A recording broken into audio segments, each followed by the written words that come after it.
புதுச்சேரி அண்ணா சாலை முத்து மாரியம்மன் கோவில் வீதி சந்திப்பில் நரேந்திர மோடி ஆட்டோ ஓட்டுநர்கள் நலசங்கம் கட்டுமரான் ஆட்டோ ஸ்டாண்ட் பெயர் பலகை சட்டமன்ற உறுப்பினர் VP ராமலிங்கம் இன்று திறந்து வைத்தார். நரேந்திர மோடி ஆட்டோ ஓட்டுநர்கள் நலசங்கம் கட்டுமரான் ஆட்டோ ஸ்டாண்ட் முத்து மாரியம்மன் கோவில் வீதி அண்ணா சாலை சந்திப்பில் திறப்பு விழா இன்று நடைபெற்றது.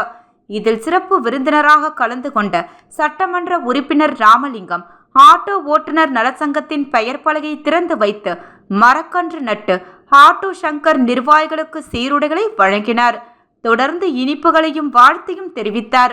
சட்ட ஆலோசகர் வேல்முருகன், பாஜக மாநில முன்னாள் துணைத் தலைவர் ரவிச்சந்திரன், ராஜ்பவன் தொகுதி பொறுப்பாளர் ஆனந்த், கண்ணன், தலைவர் நாகராஜன், OBC மாநில துணைத் தலைவர் சீனிவாச பெருமாள், நகர மாவட்ட துணைத் தலைவர் ஆனந்த பாஸ்கர், ஆட்டோ சங்க தலைவர் மோகன், பொருளாளர் செல்வம் உள்ளிட்ட நிர்வாகிகள் பலர் கலந்து கொண்டனர்.